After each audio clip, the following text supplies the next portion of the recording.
you price the top version in a way that you think is going to price you out of them saying yes to that. So you may not want to do that option.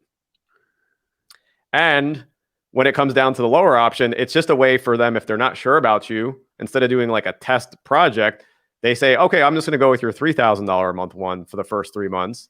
And then you easily can upsell and convert them into the one that you actually want to do. All right, bro. Let's do this. Ken, I really appreciate this, man. I've been looking forward to this for a good few months now. First came across your content and I knew it was like tailored towards my audience, which is like young guys and girls that are looking to like make that transition out of corporate world into entrepreneurship. And I feel like there's a lot of smokes and mirrors in the world, but some of the content you're putting out is just really, really transparent. But what I'd love to ask you though is like, how come you never went down the path of just being like a COO and a CEO of a company? Because you're so experienced, you could have 100% done that and made a lot of money. Well, I mean, I did do that, right, for my own company, but I didn't Yeah. go get positioned, and say, hey, Ken, let's drop you in as a company of a 7 or 8 figure company. So I built my own thing, man. And, I love the hunger and the hustle that you show. And I love talking with people like you because I want to essentially help you avoid all the things I did wrong, right? So good on you for that to start with. But I did build my own company, right, from 0 to 7 figures, and then went through a process where I joined up as a partner with another agency, and that was 8 figures. And then we went and navigated a pretty large exit.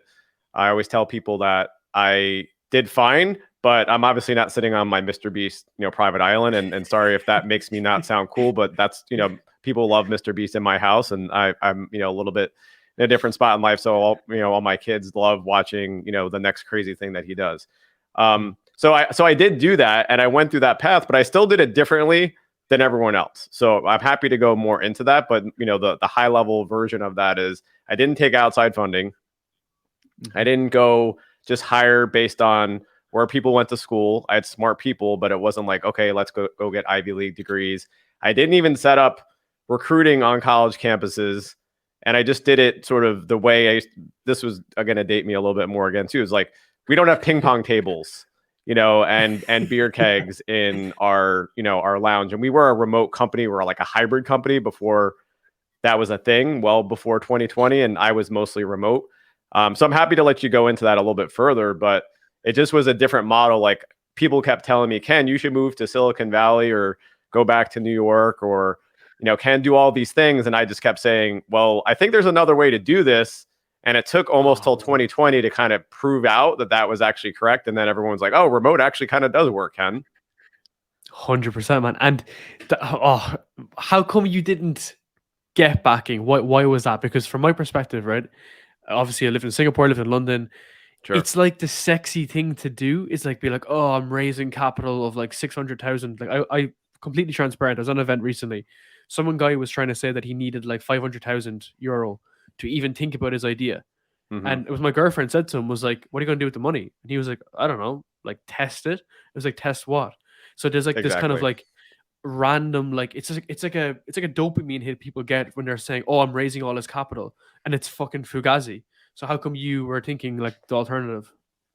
I think there is a time and a place to go raise money, and I'm not down on raising money, but and I'll give credit to other people with some of these definitions, and I think people like Paul Graham have said things that a startup is a high growth venture initiative that needs capital to grow.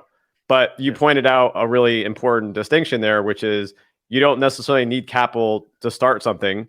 You need capital to accelerate it.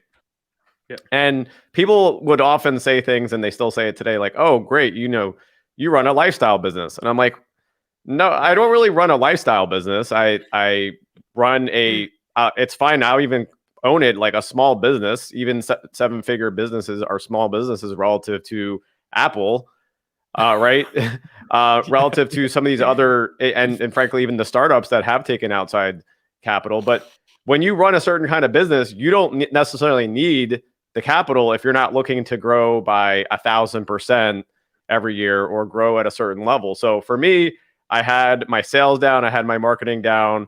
Again, we'll get into some of it, but building in delivery models and building in ways to scale it without having to go hire more people, which is now part of my model that I kind of show in the remote solopreneur. But if you do things in a certain way, you don't have to go do all that, right? I didn't have SDRs that were doing outbound this and that. And that, I'm not saying, again, there's people listening to the show that do that those are all great. But for a certain kind of business, you don't necessarily need all that. And I didn't need the capital.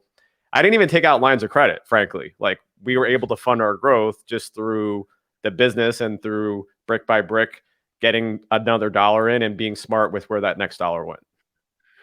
And that's very interesting for young entrepreneurs now, because of course, like, there's less VC money around, there's less credit. Of course, you can still go get it, but it's kind of like we're using the money more wisely. And it's like people Sure. who, they're able to, they have $1, they're able to really make a stretch. Whereas like in those credit environments or high interest environments, it's very easy to get it and spend it and buy ping pong tables and everything, and you really lose the value in it then as a result.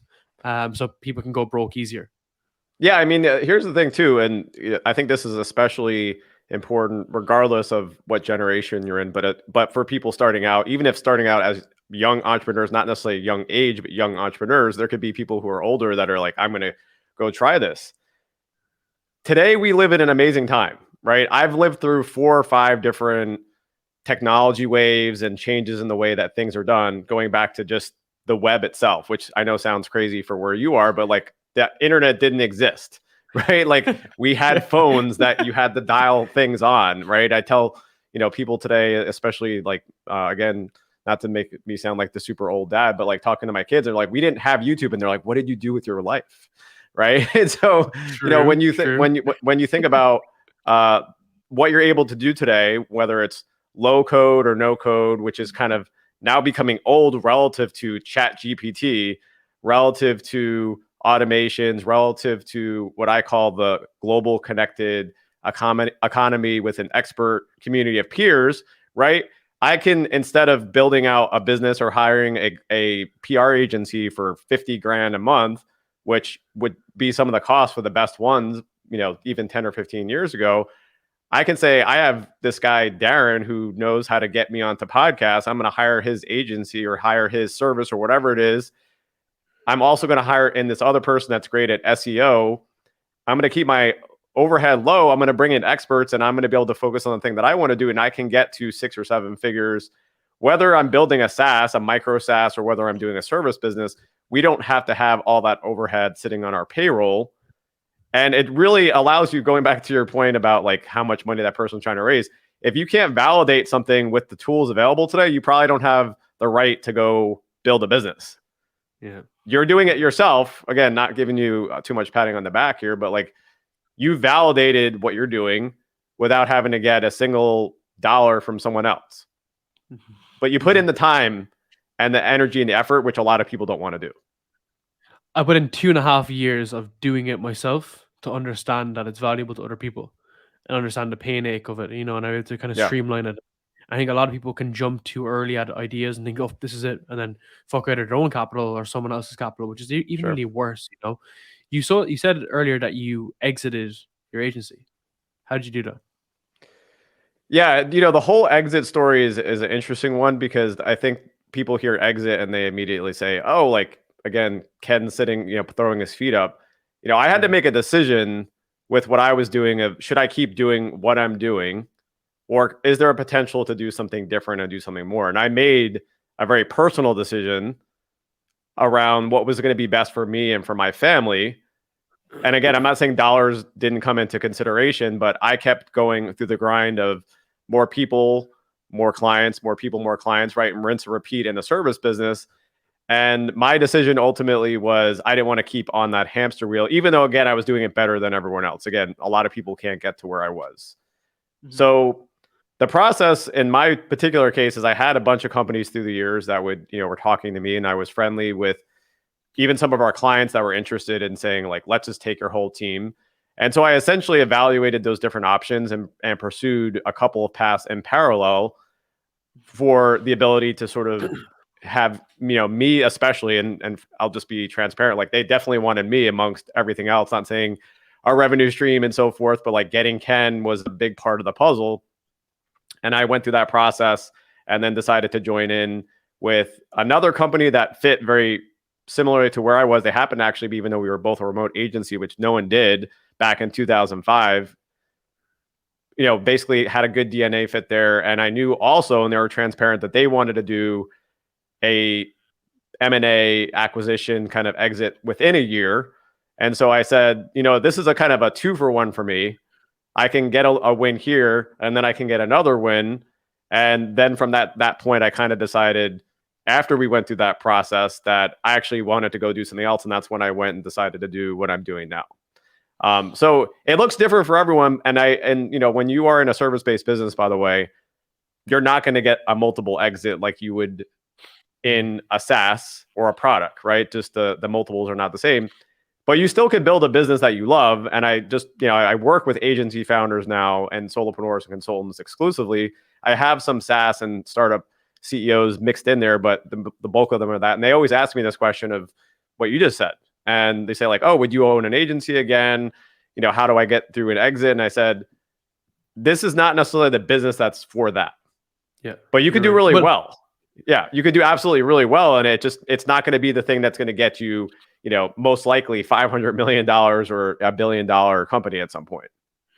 And the whole idea is because like the business model is inverted, as in you're cash flow positive. You're trying to build a cash cow business whereby you're always in positive equity. You're not trying to build that equity and convert it into a sale, Absolutely. It's upside down, Yeah, so people get into man. just thinking they're going to sell it, You're not funding, losses for years and doing loss leaders and, trying to just build up market share.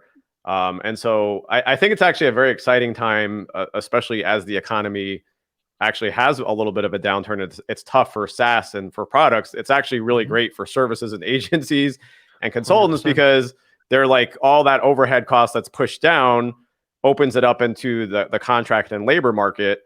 And so, I actually built my company, my 7-figure company, went into the mid 7 figures before I did that M&A thing, during the Great Recession.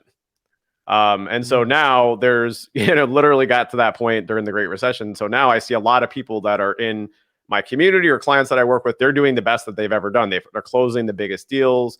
They're, winning more than a lot of other people out there because of that shift in not wanting to have that cost internally. I completely agree, man. And it's funny because 5,000 to a big company is 1.5 employees, or maybe even just one employee a month. Whereas 5K to an agency, when you have 10 clients, is incredibly powerful. So that's where the multiples work really well. But getting into some of those details. So in the early stages, you were obviously working with clients, and you're a big proponent of getting those kind of longer term lighthouse clients, as you say. I've never actually heard that term, which probably means that is something I've created. Yep. So we can talk a little bit about that. Man. So even get into some of that details. I'm going to steal that off you, but get into some of those details. How was it in the early days of you trying to get your clients and trying to build up that portfolio? Yeah, that's good stuff, man. And this is really kind of comes a little bit into philosophy as well, which is, and this is just the real talk that I think people appreciate. I am not someone that just looks at an opportunity and says, I want to go make money off of that. And I think the people that do the best, they first pursue a passion. And I think probably even with you right now, right? Like they pursue a passion, they have to see the market opportunity to match up with that, but ultimately the profits fall after that. So for me, and what I did through my career up to the point that I launched that particular, venture, I was a person that had been in professional services and I had helped run agencies, but I was really excited about apps. And again, apps are commonplace today, but back in 2007 and 2006, there were no apps. The iPhone didn't exist, just in case people don't realize that's how it's not actually been around that long. The iPhone came out in 2007 or thereabouts. The App Store came a year later. It wasn't even a big thing at that point. And I was all about smartphones, but I used to buy them from overseas, like from places like, Nokia. Again, no one even knows Nokia anymore. So again, I'm dating myself a little bit here. Don't tune out, people, if I'm dating myself too much, right? These are little story times, though, that I think they're actually kind of cool. Like the cool phones at that point were GSM, right? You can get these phones that can work on certain bands. And my big thing was like having an actual keyboard, right? We don't have keyboards on them anymore, these awesome keyboards. And the big game was like, you could play, one of your old games that used to load onto like your old, graphing calculators. That was the big advancements. So I was buying phones like that. When I saw the iPhone come out, I said, oh my gosh, this thing is going to change the world. And they started, talking about these like web apps and these web clips. And I'm like, I have to go all in on this. So I was actually at a funded startup with the best money you can get. I won't like say it, but it was like all the top VCs that you could be at. I didn't raise it personally, but I was like employee number 2 or 3. And so I kept pushing, saying, hey, we need to take our product and put this into a app experience because this is going to be the next thing. And I also had this view into saying it's not just the mobile experience, it's social and it's local and it's combining these things together. And that's what actually all the first apps did that were super successful. So to bring it back to your audience, not just doing, story time here, I pursued that and I said, I want to go build these things. Eventually I said to the company, if we're not going to do this, like I'm going to, leave my role. I'm going to go out there and I'm going to start pursuing these. So I was building these apps and people knew that I was doing it because I was talking about it. Again, you know me from LinkedIn, I think a lot, but I was on Twitter back then. That was the big platform for talking about this stuff. And people were like, this guy is building cool app stuff. Let's ask him if he can help us. So I started landing clients because of my consulting background, but also because I was building this stuff and I got really big names. I helped PBS build the first big, and that's, in the US, it's like the public broadcasting, network. I helped them build their first iPad application, became the #1 app in the App Store, like, early on. So I started getting these kinds of clients and you put those things out there. I wrote a book. No one reads books today, but like I wrote a book for O'Reilly. I pitched them on it. Yeah, I was like, oh, what's a book? I pitched O'Reilly, which is the top tech publisher, just an idea. Didn't have any relationship with them. Went onto their website. I was like, I want to help you write a book about strategy and apps. And they're like, oh, this is kind of cool. Let's do like a little mini ebook on this. So as I fleshed it out, they're like, no, we need to make this an actual book. And all these things, right? Little wins here, and here. And then again, you keep investing and investing. So it wasn't like I woke up one day and said, oh, cool, I have a 7-figure company with all these amazing clients. Eventually my clients were, people like Levi's and Toyota and all these other big brands. But I didn't wake up one day and just get that. It was hard work over years. It was filling in gaps of places that I didn't have the expertise. It was, honestly not being like this big influencer. And that's fine. Yeah. There are people out there that do it. But now what I tell people is follow the people that are building a business that you want to build. A lot of folks out there today are following people that say, buy this thing, which is the thing that got that person rich. Yeah. Do you see the difference of it? Like, well, I got rich selling this course or selling this passive income thing versus I built apps or I built a podcast agency or I built whatever. And I'm showing you how to do that yourself. Exactly, man. And I really see that recently as well, where people are like, oh, like, get this course or do that, whatever. But some people need to go earn their stripes and build a shitload of apps. And then after they do that, they have a second business, which is helping other people build apps. That's kind of like how it works in tandem. But you have, and Tim Stoddard, if you've ever come across him. Yeah, of course. Genius. I've only recently met him last couple of months. We started working together too. I've learned so much from him. He said something really interesting. So he was very anxious about getting into social media because he has a background in like addiction and he was fearful of getting really sucked into the social media world. Sure. And he said that he had one rule, which was that he didn't want to be someone who was an advice giver who's like, you should build this platform. He wanted to share his experiences. And sure, the dude has had his agency for 11 years. So he just got on Twitter and was like, this is my experience. And it just blew up. He was a writer, everything. He was great over the years, and it blew up as a result because people are like, this guy knows his shit, So it goes full circle. I've definitely seen his stuff, and he's very prolific. And that's the kind of person that I say, go learn from people like that versus the person taking a picture in front of a sports car, right? And there was actually like a big expose, I think even this past weekend about like looking at the YouTube millionaires and how they got to be where they are, and it's fine. Like, it's not saying they're not smart, but realistically we got to go into the details of saying like, what does it even mean to be a millionaire? right? What does that mean? Like, do you actually have $1 million in your bank account? Do you have, or is your agency doing that and you got almost zero profit margin? Like, you got to go into the deeper details of that. And just, validate and trust, not to sort of say yes, but validate and verify the details there to know that if you're going to base your business off of the strategy, that it actually is proven for what you want to do. Of course, man. So your clients you mentioned there were some of the big dogs. It makes sense to me and it's obvious to me that they would be long term because it's mobile development. Like coming from a software background, I Sure. can barely make a button in a month, at sometimes. Sure. So that seems obvious to me. But for a lot of people, they struggle to get people onto 1 month or retainer clients. Yep. What was your process in doing that and trying to get more longer term clients? Yeah, no, and thank you for bringing me back to that because I think you asked something like that and I derailed us. So that's just a good, You're fine, man. No yeah, worries. no, that's what a good podcast host does. As we shared some stories about that beforehand. My wife puts me back on track all the time, then too. And here's another, So does my dad girlfriend. slash, yeah. So, so it's a fair question, but I would actually say and argue that it's harder in some ways to keep these longer term relationships because a lot of them in this world of software development are project based.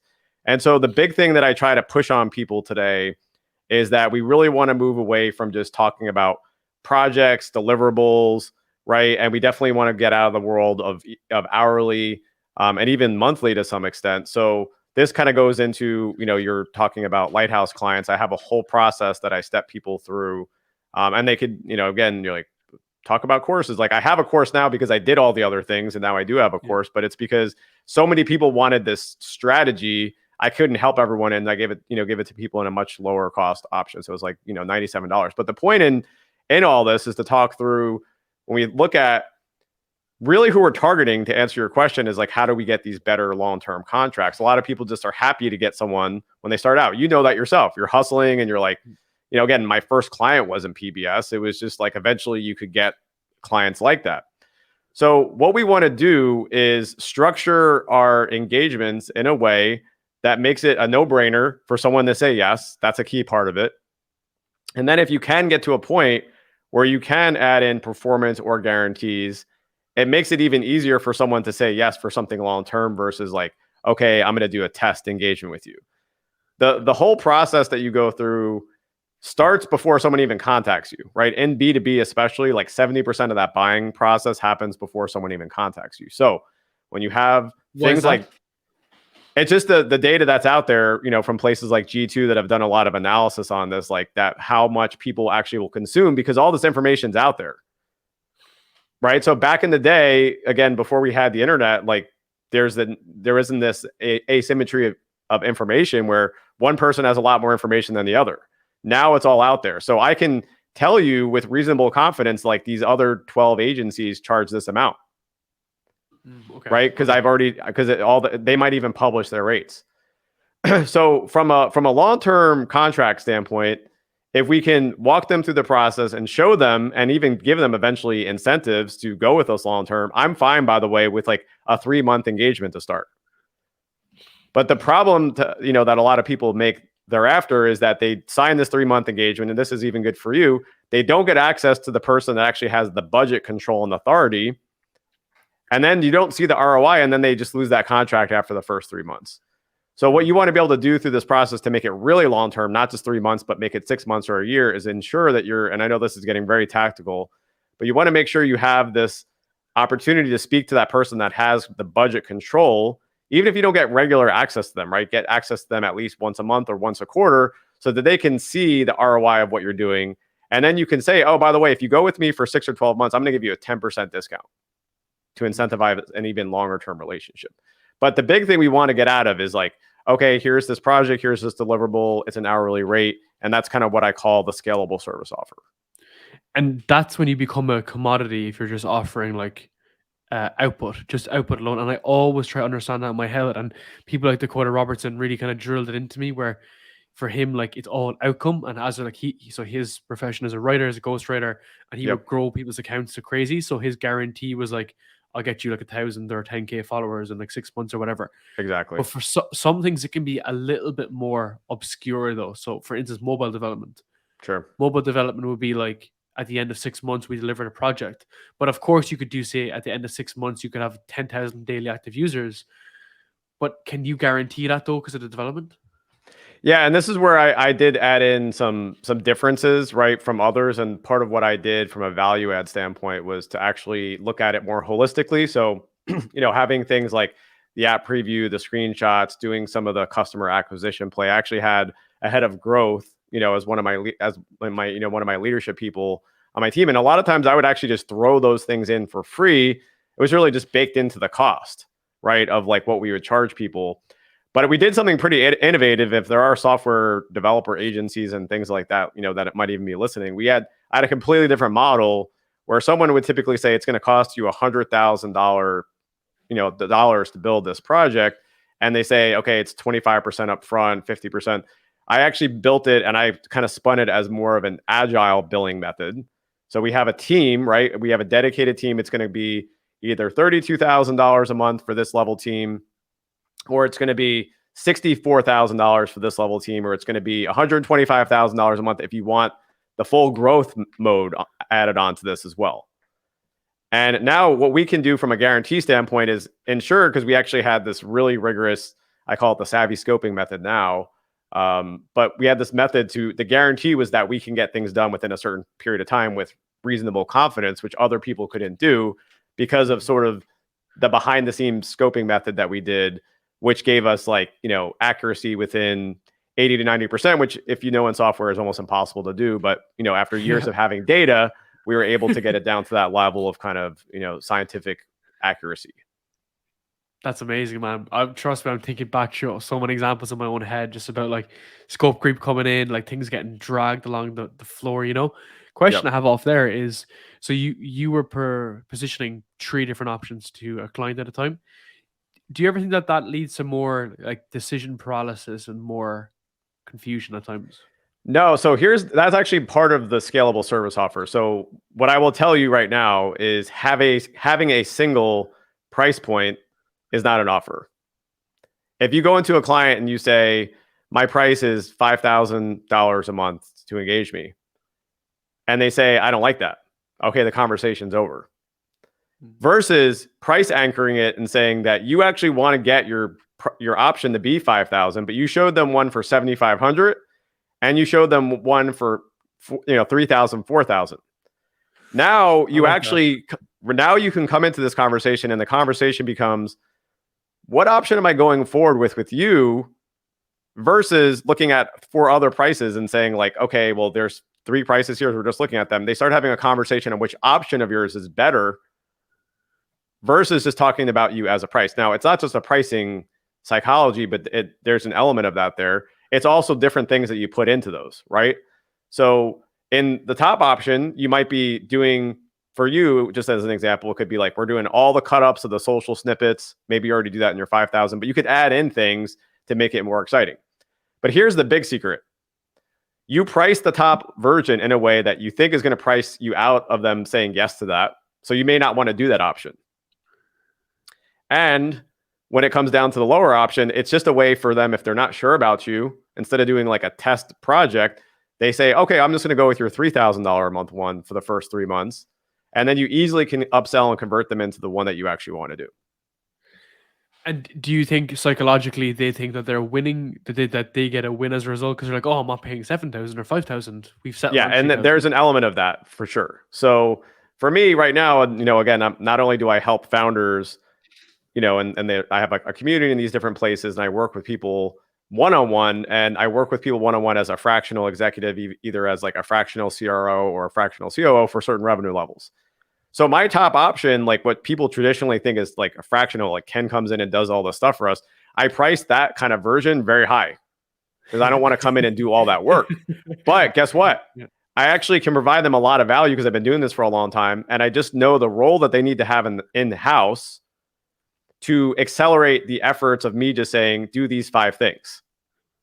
So if they have like a director of operations or they have this kind of role in-house, I can tell them, by the way, instead of paying me 15 to 20K a month, you could pay me a fraction of that, no pun intended, for your person to come to the sessions and get the playbooks to go implement all that, and you're going to get the same level of access. And oh, by the way, I'll review it, but you don't have to have me swinging the hammer. And this is actually when I talk about growth without hiring, like an unlock for even agencies independent of fractional executives, because now you have super high margin on that stuff because it's stuff that you've done for years or stuff that you've done dozens or hundreds of times. And that growth comes from the fact that yours is like a cohort base and it's community based, so it's scalable.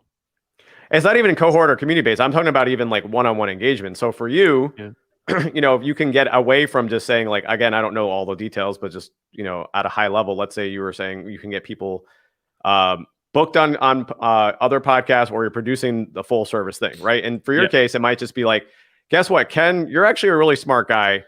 I don't need to do all that for you. I'm just going to coach you on how to position yourself better to get on the podcast without my team having to go do that, or without having to produce the whole thing. Now you have a high leverage offering that doesn't require all these, you know, widgets being produced at the end of the day.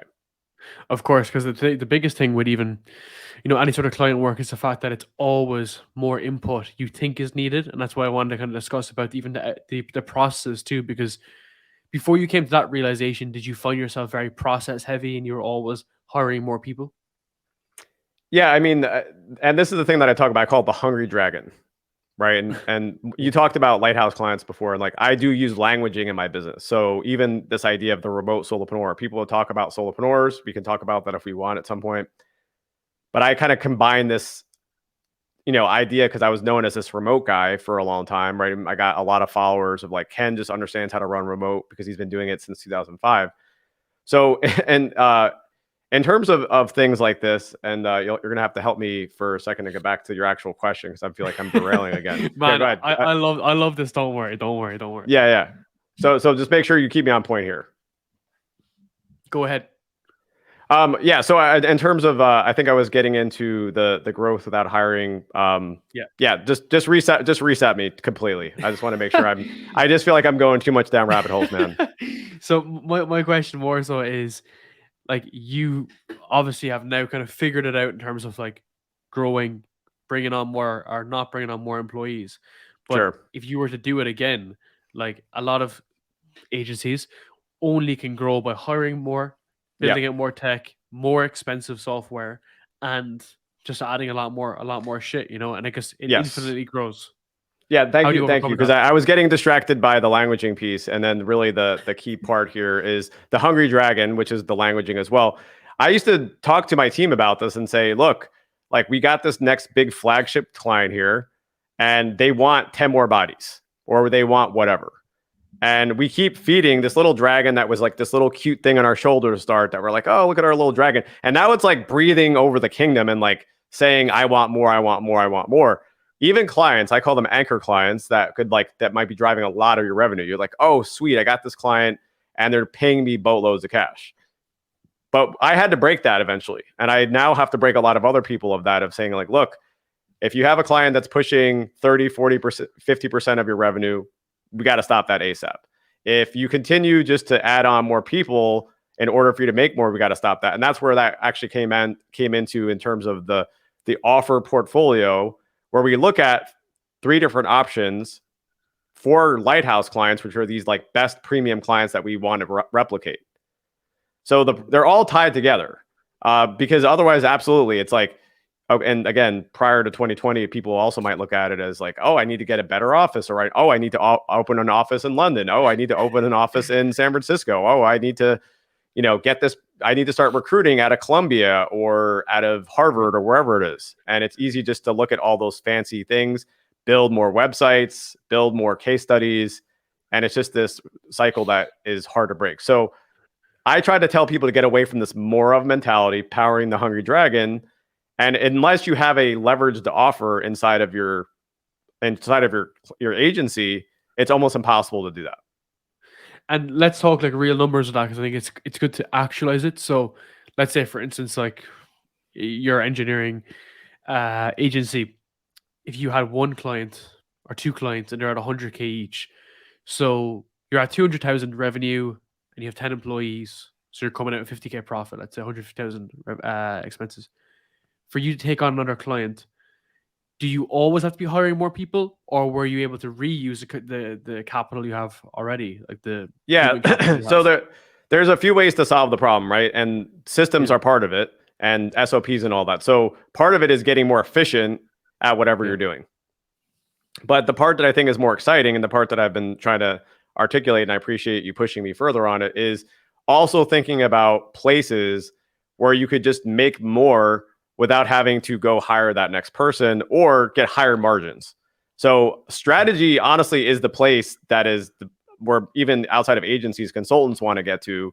Where I remember when I kind of started this whole thing, I'd have my colleagues, advisors, wife, whatever, saying, "Oh, Ken, you just want to get paid to show up and say smart things." I was like, "Yes, like that's what everyone wants to do, is just to show up and say smart things to get paid for it, and not just get paid for it, but to actually see tangible results from your yeah, clients." So even if you're in, and I like that we were talking about development, because it's even harder versus like, oh, if you're in accounting or if you're in marketing, it's like there's easier examples there. But in this particular case, it could be something like, we're going to re-look through your entire software development process, even outside of what we're doing internally, and help you be made much more efficient. And what people wind up starting to like about us is they actually changed their entire model, not just for the projects that we built, but like how they built software. yeah. And And that's what that you was want in the end. That's right. what you And re then it's like transformation.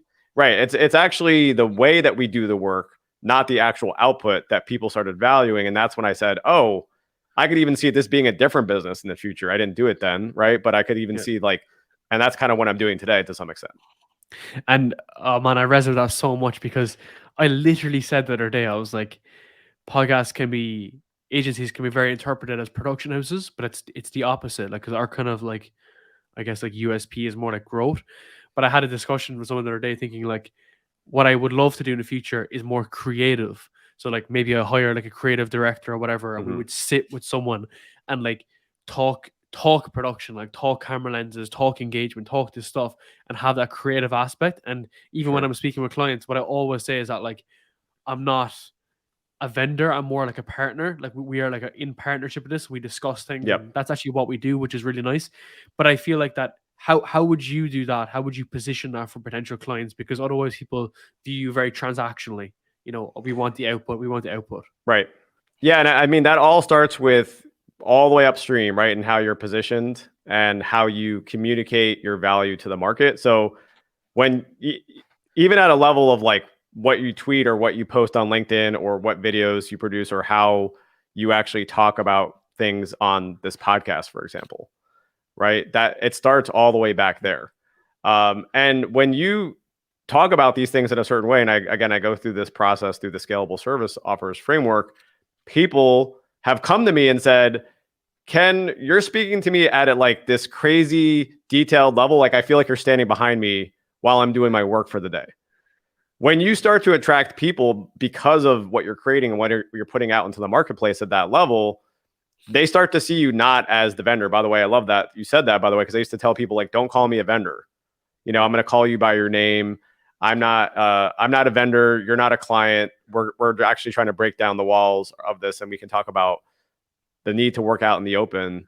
But that's really the key thing here is it starts all the way there. Otherwise, you are just the hourly company competing off of a directory, right? And just getting all the same competitive bids and people saying like, oh, well, I'm talking to 7 other companies right now.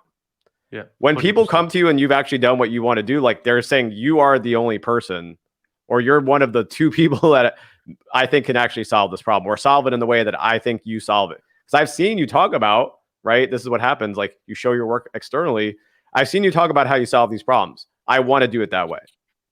Yeah, 100%, man. And in terms of your content, because I know that's a big part of your kind of offer as well. How do you set up your content? Like how would you advise? Like because your content is super well written. I love it, man. It's very, very clear, very crisp, and it's Appreciate it. very engaging. As you said, like as in I feel like I know you from your content, which makes it very organic. And maybe someone who came from like an engineering background, you wouldn't expect it sometimes.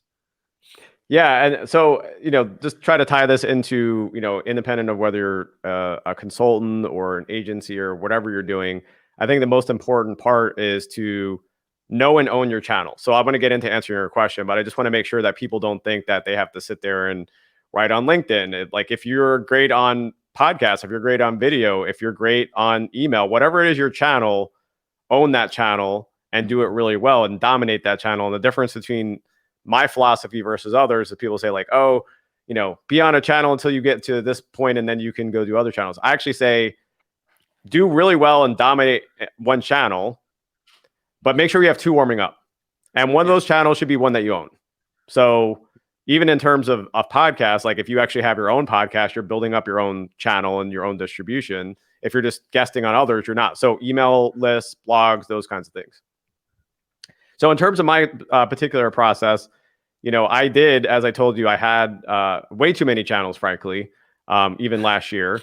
I was, doing LinkedIn. I had Twitter in the past. I actually built my agency off of SEO, right? I got to 7 figures effectively because of SEO back in the day because no one else was doing it. There was no social media back then. There was like Twitter was the only thing, and Twitter was a piece like almost my second channel to some extent. And what I decided to take my own advice on was like I was still running a podcast that was also on YouTube. So I was like a video kind of what you're doing a little bit. You're doing a better job of it by far. But like a podcast that was also a video element. And I decided, you know what, I'm going to just double down on what I saw was starting to work, which for me was LinkedIn at the time. And I'd been on LinkedIn for years, by the way, for people that are out there hustling and like they're not seeing effort or translate. I was on LinkedIn since 2005. I didn't do anything for a long time, but it started in 2005, man. Didn't know it was fucking out in 2005. Yes. And what didn't have a feed or anything like it has today, right? But I was posting even during my agency days and just not figuring it out. And so I started investing into figuring it out more last year. I went even, did some courses and did some, cohorts and did things like that. And as I began to figure it out, I began to see it pop off more. And then I went from like, oh, I've got kind of like a notepad of ideas to I have a full editorial calendar built in Notion, right? That's like got weeks or months planned out. I know what my content pillars are. I know what hooks have performed well in the past. I know the themes that I want to hit on. And then I will even plan out months and say like this month I want to talk about offers, or this month I want to talk about pricing, or this month I want to talk about delivery, or this month I want to talk about automation. And not every single post will be automation, but that might be the theme. And then other posts, I will tie in personality. I do a lot of video stuff as well. I'll try to make sure that people just don't see me as like, I am the offer robot, right? Like Ken is a person. I sometimes include my family in it. I just try to kind of round it all out. And whether you want to call it personal brand or whatever, obviously it's an important thing, whether you're an agency owner, a service owner, a SaaS CEO, to be out there. Because people buy from people ultimately, right? That's why we know the name of Tesla's, whether or not you love Elon Musk, like you know who the CEO is, right? Whereas you don't probably if I had named any other car manufacturer, you probably don't know who it is. 100%, man.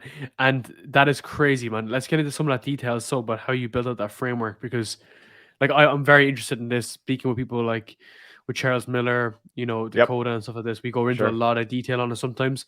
So where did you learn your information from initially? In terms of like how to do writing and like how to kind of format posts better or all those kinds of things? Yeah, like build your backlog of content. Well, here's the thing. I had a whole editorial system for my agency. So as a software agency, again, maybe I just did too many things. And I will say like I did too many things and I got too good at too many things. It's one of the things I tell people to now. Like I said earlier, I should not have became an expert at all the things I became an expert on. But we had an amazing marketing team. We had a dedicated social person. We had a dedicated video, creative director. I had a head of growth that also plugged in the client engagements. I had a content manager. So we actually had a crazy editorial system and we were writing these 10x blog posts. I had every single number one result for how much did an app cost, which platform should you go with first. I owned every number one, including snippets. So the system was there, right? From that kind of platform and channel. Then translating it into Ken took longer than it should have. But I also do believe in a philosophy, man, that is important relative to just business building, which is that we don't try to go automate or build massive systems before we've validated something, right? And I talk about a framework called document, template, automate. We start with the documentation. What are we doing? Then we template it if we're doing it multiple times a week. And then eventually we can automate it if we're doing it multiple times a day. So I 100%. apply the same philosophy for me, right, in terms of what I was doing. So it started out with like really horrible, long Notion pages. And then I'm like, okay, let's start applying this. Let's move it up a little bit. Then I built out, maybe I had like 4 or 5 days mapped out. Then I put it into a calendar view. Now I have like 5 or 6 views in Notion. And I can tell you, even the top writers don't do it like this. And that's fine. And they still get better reach than I do. But I know they've learned from me because I've talked to some of them. So I have a view like a calendar view, which is scheduling. I have a view for last edited, right? So I can see like what was the last thing I touched.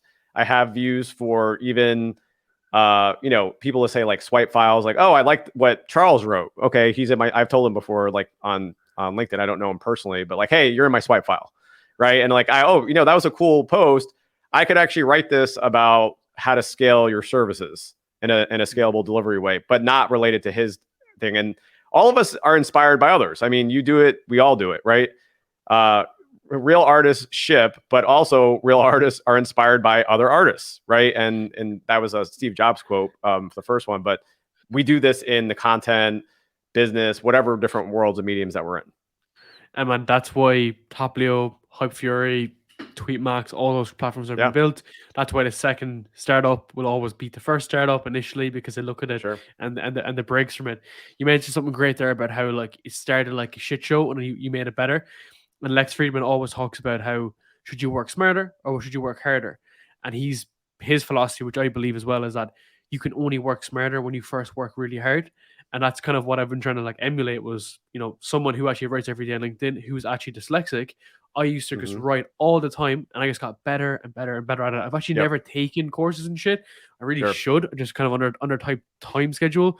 But I do believe in the art of hard work, and then you can start getting smarter about it, building out those templates. I'm the exact same, and I have a content board. It's nowhere near that special, but it's like a software cycles. We have like to do, in progress, in review, release. So and I don't think it's and the fact that you have a system is the most important part, right? It's not saying, and I have family members that struggle with the exact same thing that you have, right? So I've seen it firsthand, like, and I get it. I never officially was diagnosed with it, but I've definitely struggled with those things. The point here is use whatever works for you, but have a system and an approach. And the more important part is improve on that regularly.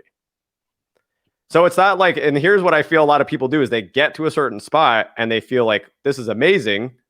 And then they just never revisit it again. Yeah.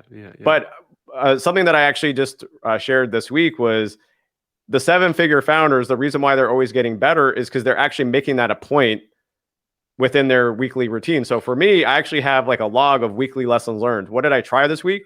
What worked really well? What didn't work well? What do I want to do more of? Is this aligning with where I want to go next?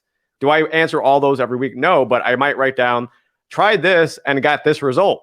Do more of this, Ken, in the future. And now when you get through the end of the year, you have 50 lesson learns that you can help yourself grow and do better on, and use those even when you do like a quarterly reset or a next annual planning, and say like, wow, I wasted a lot of time doing this one thing, but I learned because I did that. And the reps is such a key part of it too. So getting in the reps, falling on your face, learning and doing better the next time.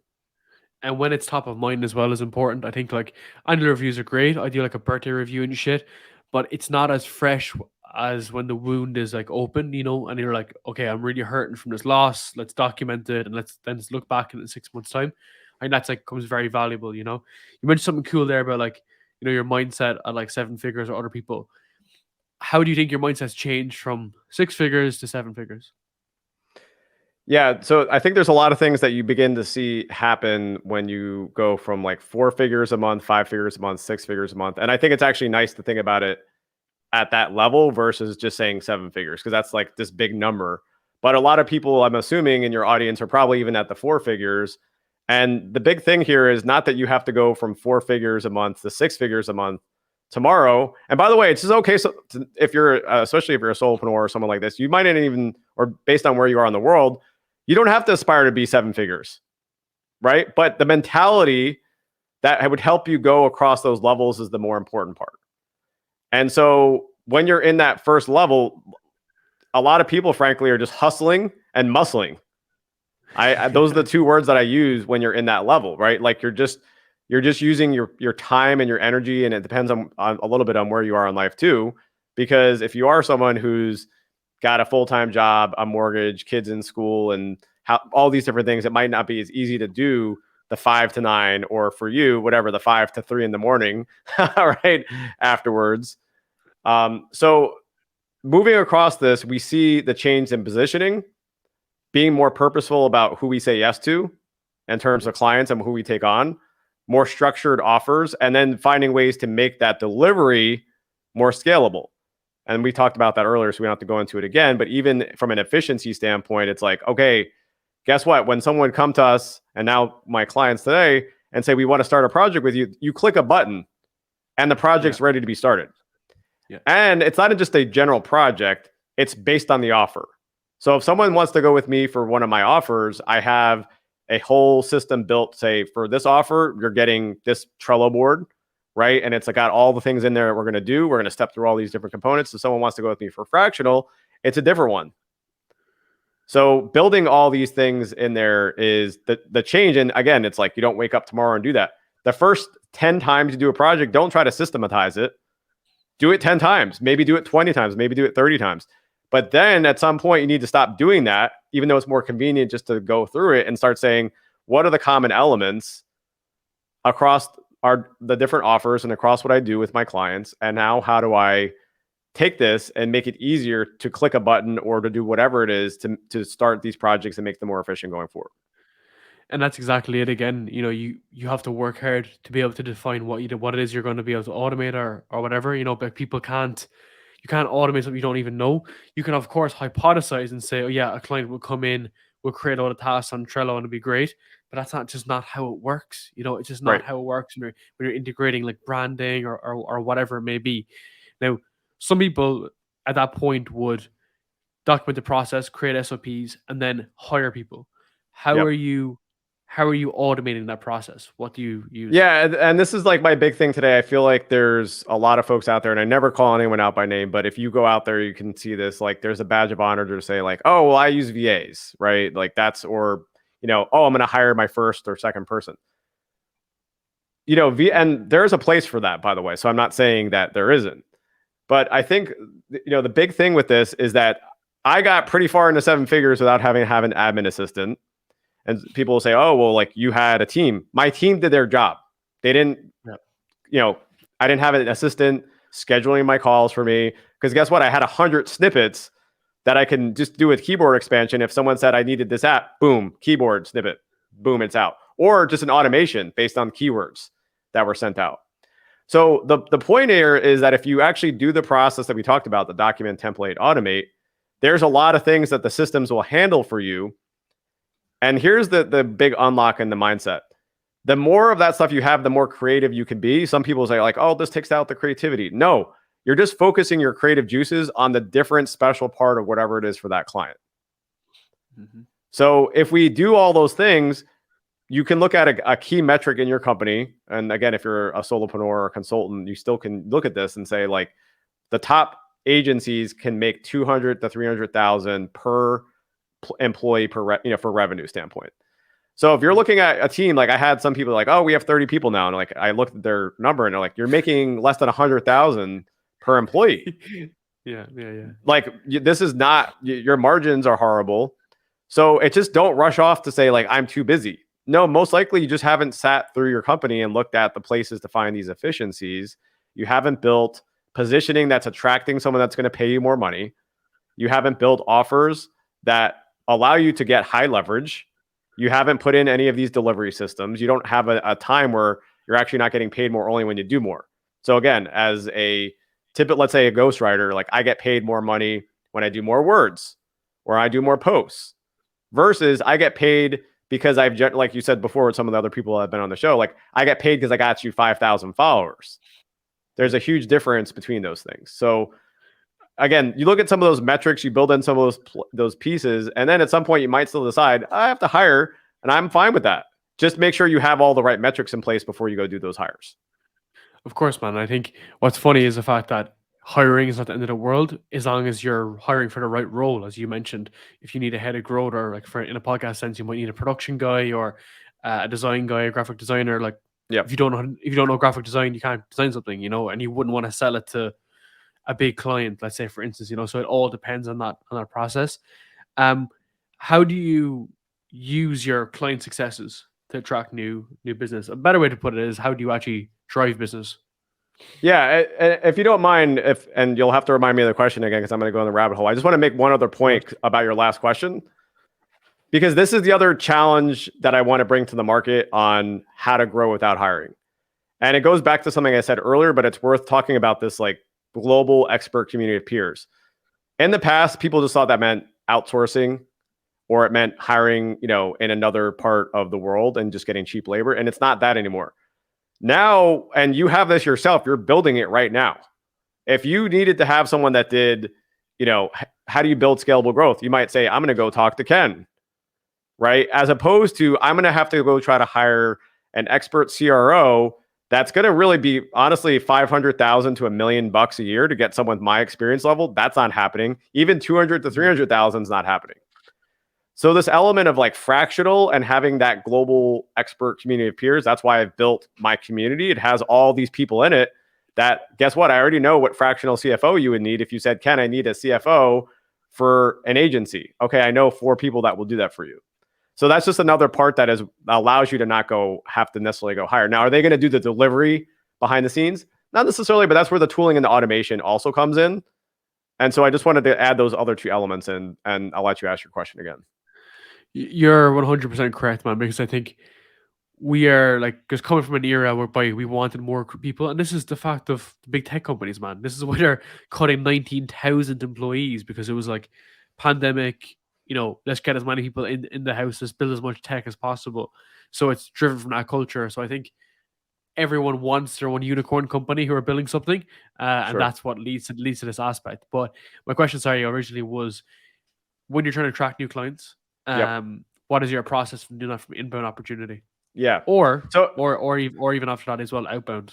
But start with inbound. And this kind of goes back to, I want people to own the channel and optimize the channel that they're really good at. So I happen to be a person that was more of an inbound person through the years, and I like inbound. I think everyone honestly would love to be inbound if you can be, right? Because it's like you have leads coming to you. But there is a time in your business, and I challenge myself on this. In fact, I just put a challenge out to my clients and those in my community. I said, like, do something that's uncomfortable for you. And most of that is outbound for them. So the process is, when you can, and you've heard other people on the show talk about this thing, but like when you are very, very specific to that lighthouse client and you're speaking to their exact pain points and you're showing them the promised land of what your solution looks like, every post can essentially be that. Like, here's the challenge they're having. Here's the pain point they're having. Here's how we get there. By the way, you talked about this, like add in some social proofing. Here's an example. I'm writing a post. Oh, and I just worked with this agency owner who's in content marketing who went from 40K a month to 100K a month because they changed these 3 things. Yeah. Guess what? Someone's going to see that in your net as you're putting content out there. And if you're doing reps all the time, you're going to have those people say, that's me, and self-select into that and reach out to you. But I'm also totally good with it. And I think even some of what you do is about outbound. It's like getting outside of your comfort zone. It's also proactively reaching out to those same people. But the key difference here is we need to go beyond this very surface level ICP where someone says industry, title, revenue. Oh, wow. That's phenomenal. That's why we have all these different roles competing all for the same jobs, and why people are price shopping accordingly. Yeah. So when you go deeper, and I call it the laser targeting, and you can go into actually things like firmographics, psychographics, right? Technographics, like what's actually installed on their website, for example. If you use a tool like Apollo, right? Apollo actually will tell you, like, they use these tools. If Apollo's like it's outbound. It also has list building. They can have things like that. Clearbit has that as well. And then you get into this word, and I can't take credit for it, but there's a word called exographics, which is actually, how does the company function and think about itself? So if you think about the psychology of a person, right? Like, how do you function and what matters to you? This is like the psychology at the company level. So a company, for example, might say, like, I want to be an eco-friendly remote first firm. And you could see things in their employees, you could see things on their website that would allow you to speak to those things at a deeper level. So when you look at these different areas, like basically these 5 areas, you can start crafting content and marketing in a whole different way. And oh, by the way, like you could use this in outbound. I've helped plenty of clients and I have people who are outbound experts that I plug in that we could use this in the outbound messaging as well. So it doesn't have to just be inbound. It could be both. By the way, I do both. I do all of it. Man. Why not? Right? Like let's activate all the channels. Man, that is sick. I've never ever heard of something like that. Like that level of detail, because I'm laughing because one of my good friends, he like left investment banking world to become like an online coach, but now he actually coaches coaches, and I know that's a funny kind of term, but he says the biggest thing that he runs into encounter with is coaches will say, "Oh, I coach busy professionals." Busy professionals is not a niche. And as a result, these guys are like literally making $0 a month because it's so competitive. But being able to get to that level of detail, whether it's B2B or B2C, and understand like what's actually happening underneath the hood is very interesting. What was the name of those platforms you mentioned? So I was just kind of giving you the different elements of what I call laser targeting. Of course. And then Apollo, sorry, was the one where I said like you could actually, when you look at a company, you could even, depending on the plan you have, you can get into like, what are the technographics, right? So they might say like, oh, they use Google Analytics or they use this or that, certain technology stacks even. That would say like, for example, when I'm working with a software agency or a marketing agency, like, okay, we know if they use Ahrefs and they use Surfer and they use these 3 other tools, like they're a great, that's the start of a great fit for us because they use the tool stack that we actually use. And oh, by the way, they've used agencies in the past, which are great because they probably were horrible. And now we're going to come in and show them how to actually do it and get actual results. So the other part of this is like when you talk about this lighthouse client, we don't want to go after people just getting started. Like I would even challenge you in your business and other people, like don't go after the people that have never done this stuff before. 100%, man. 100%. Go after the ones that like have tried it and not gotten good results. And now you can show them how to get actual results, which is when they pay you more money. Completely agree. So my approach is I still do it. If someone approaches me, I will launch a podcast, but I generally don't. I wouldn't do outbound and be like, you should have a fucking podcast. I would never do that. But I know people who do that though. But my thing is like view a show that's literally in the water that gets like 10 downloads a week, and then just say, hey, like we can spin it up, we can grow it, we can take it forward because you're turning around a sinking ship and starting something out of, and it's bringing someone from 1 to 10, from 0 to 10 is basically the approach. How do you like 90% of that market, man, is sorry, just real fast, like 90% of the market goes after people just getting started, and then they have to educate the prospect. That's the worst kind of sales process to go through, educating a prospect on one-on-one things. And they don't value it. Like, let's give an example. So you have an engineering background, and I do as well, right? But if you were to tell me, this platform I want to build, you got to do this, I wouldn't know how valuable that is because I would just think that you could just do it. I don't understand that there's code releases, there's freezes, there's hiring issues, there's all this types of stuff. So does that make sense? It's difficult to quantify when you tell me it's $100K for the contract. Whereas if you were in a space where you're working with someone who already has this problem, well, they feel the pain because you can't realize the pain to me. It would be another example, not related to this, but I think it's helpful is, when people would come out of school and they go into a certain company that's an amazing company, and then they decide to leave because they don't have a point of reference of what it is to work at a horrible company with a bad boss that doesn't value and respect them. Yeah. Right. 100%. So like you have to have that point of comparison first, that like, this is an amazing company, in order to know that, oh, I'm just going to go, oh yeah, someone's offering me a 50% pay increase and they're going to work you 70% more. So I think with the prospects here is like, what I always want to tell people is that go work with prospects who feel like your peers, that you actually enjoy working with and collaborate. It's a collaboration versus an educational lecture. Definitely, man. Definitely. And I think that's what's helped me so much in the past as well. And I can imagine you're the same as well. How do you craft your outbound? Like, what's your strategy? And I just won't take credit for it because I just have people that are amazing at it, frankly, right? But I mean, all the things that I do in the inbound part of my business, and again, just because I have clients, honestly, they just do this stuff and they're wizards, and they get crazy, open and reply rates and all this stuff. But effectively, everything that's done has to go across channels, right? So when I talk about laser targeting and the lighthouse clients and all these different pieces. All of what I am actually, by the way, you got to do this even as a solopreneur or consultant. I actually have all this written out and I can share it with any of the people that I work with. In the past, I might have to say like, oh, I want to go hire a person internally. I just take these documents, I might modify them a little bit, but I give the same document to my SEO people that I give to my outbound guy, that I give to someone who's really good at this or this thing, right? And just getting them up to speed on it. So, I essentially, and I do that, by the way, just to take my advice on having other channels warming up. I haven't done outbound for a while. Frankly, I had bad results with it in the past, but now I'm doing a different kind of business and I'm like, okay, let's go test this out. And we had good results. So I'm like, let's go do some more. I think for you, your current business, it means it's a lot more natural. I think you're reaching out to like founders and kind of people who are on the journey, and your point of perspective is a lot different because you're obviously like super fucking experienced, but it's different when you're like young and dumb. You have no social proof and you're trying to figure this out, you know? Well, I will say part of it too, man, was that software in general just unfortunately had a lot of like bad connotations for people that were doing outbound. I used to get like 30 bad pitches a day from overseas vendors that pretended they had New York based addresses. Right. Oh, And I remember hearing about this, man. Like, I remember hearing that like back in the day, they were called like, fuck, I'm gonna fuck this up. Like something jobs. I don't know. Basically, like they were like horrific that people would be like, oh yeah, we're based in like the UK, but then they were based like all around the world, like all over the place. yeah, and so even with like I had an advisor who was the person that came up with the prospecting system that a lot of people use today. I won't again try to out them, but I had smart people educating me on it. But it just was an industry that was sort of tainted by all of that, and so I tried it then, and I had a few different companies that were excellent results in other industries, and they would approach me like, "Look, I've already tried this twice." I'm like, no, we're different. I looked at some of stuff. Okay, let's try it.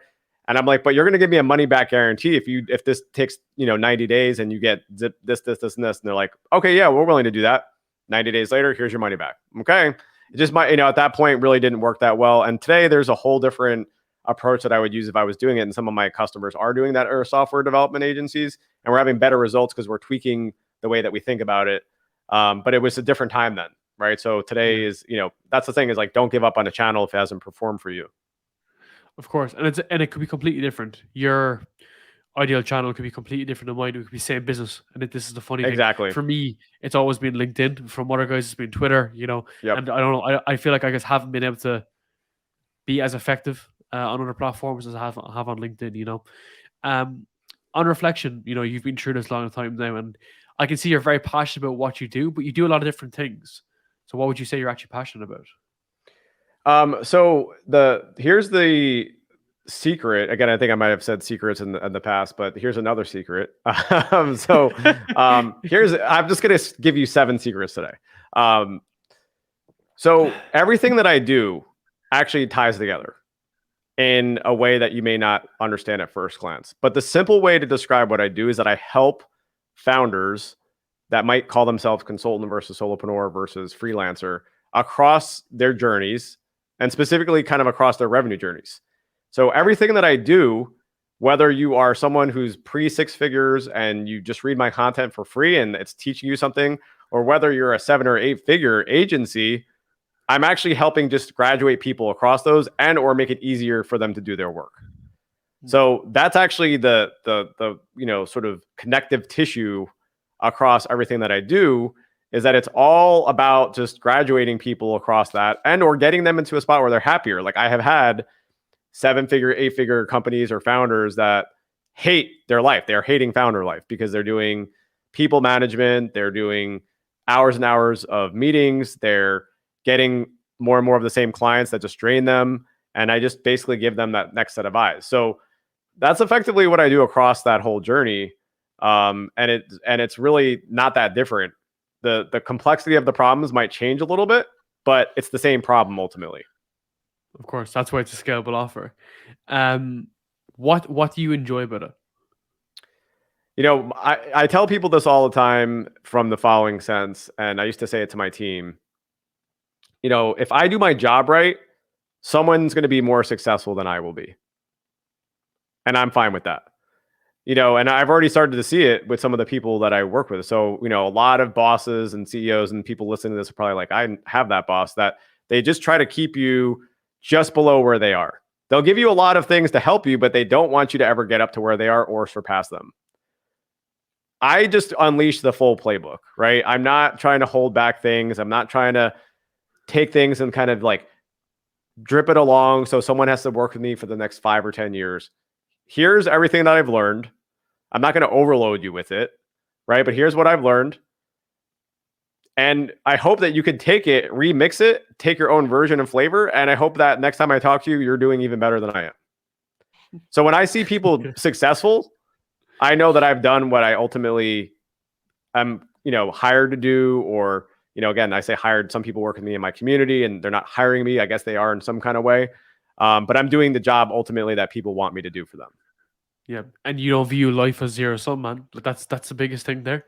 These people, you're not competing with anyone. You're just working on your own thing. If you get better, and here's the thing, like, there's obviously people that do similar things, and everyone has their own lane. I think that when we get hyper focused on others and other success, and look, there's other people out there doing way better than I am, not necessarily, exactly what I'm doing, but it's okay. They have their thing. You're never gonna get to go further by fixating on what you don't have. Because I'll tell you, having gone through it, like you get up to that next level, it doesn't have to just be revenue, but let's say people use revenue as a success metric. So you're like, I was at 6 figures, now I'm at 7 figures, 8 figures. I have people that I know have cleared through their exits 20, 30, 40, 50 million more, and they're miserable and they just want to do the next thing and they just want to keep putting people down. So it's not always about the dollars and cents. It's also, for me, as again, I think people are like, oh, you had a dad on the show. But as a father, like I'd rather actually see my kids do better in the next 10 or 15 years than me continue to have more success. I'm not saying I want to provide for them, but I only have a certain amount of time. And this is like real talk for people that will go into this part of their life. My oldest son, like he's going to be out of the house in less than 10 years. So what can I do in the next 10 years that's going to help him advance or the other ones advance more than me getting as far as I did and having to keep level up? Now, I'm always going to push. Like, they try to beat me in basketball. It's like 2-on-1 right now, and they're already starting to get there. They're not quite there yet, but I'm like, okay, you guys are going to be dominating me in a few years. So I want to see them succeed, but those are the things that matter more, right? The relationships within your personal life, even these kinds of relationships, like investing into others, and investing into people with this kind of information to hopefully help them avoid 5 or 10 years of struggle because they picked up a tip or two here today. With all the exposure you have in different aspects of business, what would you want your kids to do? It's funny because I think what they want to do changes from day to day, right? Like I think they were all wanting to be influencers and YouTubers at some point until and honestly, that's their whole generation. Like most of them want to be that. I just want them ultimately to find something that they could be excited about, passionate about, that can help them support whatever it is that they want to do and whatever dreams they have. And the dreams right now sometimes are like, I want to be Luka Doncic. You may not be Luka. Sorry. Or whatever, thing that they want to do. Or, again, I talked a lot about boy things, same for my daughter. She's like, she actually could be a YouTube star. I'm just not letting her be one because she's amazing on camera. But it's just, supporting them in the things they want to do. And I tell them this all the time, like, don't let anyone else tell you, including me, what you could do in life. If you really do want, like, one of them's really amazing competitive swimmer, one of them's really good at, baseball. Sports are one thing, right? School, all these different things. But it's also not saying like, oh, well, guess what? You're probably not going to be a professional. Yeah. Well, maybe you could be. But if you want to do that, I will support you, but you got to show me the effort.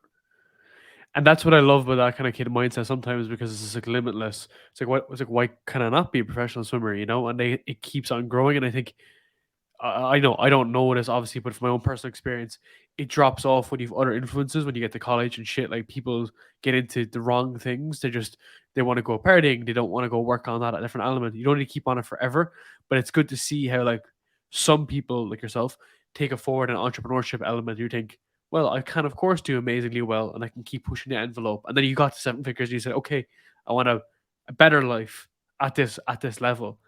And to me, from the outset, it seems like you've been able to find that balance. I appreciate it. It's not easy, and yeah, with the even with like the process I went through, I could have had a percentage ownership into the venture that we had. That companies that if I again, I'm not going to say the names of them, like they're the top companies. I had the same percentage ownership, and I'm like, do I want to just go work to make this thing $1 billion in another 5 years? Hopefully, if we hit our earnings and target numbers, that's 5 years of like I've already grinded. I'd rather take a payday. It's not going to be the payday that if I got then where I could literally not do anything if I didn't want to and try something else and do it again and be more present for my kids because in another like I said, 5 or 6 years, some of them are piecing out and going off into life. And I'd rather pick them up after school than make sure I didn't go to the next board meeting. That's very interesting, man. I love that perspective. I think it changes. Of course, it's going to shift over time. Like as you earn your 20s, you either want Yeah, to go that's a what. party and you're Yeah, making $1 absolutely, you and know? that's like to take it back to where some of your audience is like.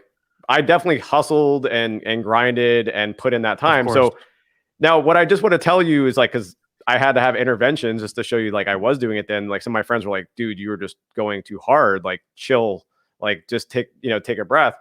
But having the balance, again, whether it's, physically, spiritually, investing into friendships, it can't just be all I'm networking with all the top people all the time. Like, you got to actually have people that really know you and that can actually personally cause you to hold you to accountability versus just from a business standpoint. So just make sure during those years that you're not going so deep in the business that you wake up and realize, oh yeah, a lot of those friends that I had even from high school and college are all gone now because I just hyper focused on just business growth for the last 10 years.